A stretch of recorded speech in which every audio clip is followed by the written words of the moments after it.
রুটি বা ভাতের সাথে শুকনো শুকনো এই তরকারিটা তৈরি করে খেয়ে দেখবেন, খেতে খুবই সুস্বাদু হয়। একটু মোটা করে পেঁয়াজ কেটেছি, আলু আর পেঁয়াজ রসুন একটু তেলে ভেজে নিয়ে, সর্ষের তেল বা সাদা তেলে এখানে একটু বড় করে বেগুন কেটে দিলাম। তারপরে ক্যাপসিকাম, সমস্ত আনাজগুলো একটু ভালো করে ভেজে নেব। প্রথমে গায়ে একটু আনাজের কালার চলে আসলে এতে একটু দিয়ে দেবো চিংড়ি মাছ। চিংড়ি মাছ আপনাদের কাছে ছোট বড় যেরাম থাকবে।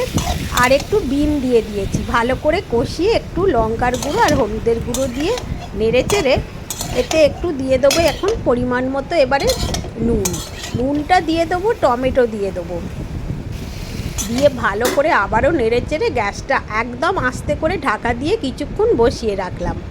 তারপরে ঢাকা খুলতেই দেখুন সবজির জলেতেই সবজি সিদ্ধ হয়ে গেছে, কতটা জল বেরিয়েছিল। এবার জলটাকে শুকিয়ে নিলে একদম রেডি, শুকনো শুকনো একটা তরকারি জল ছাড়া।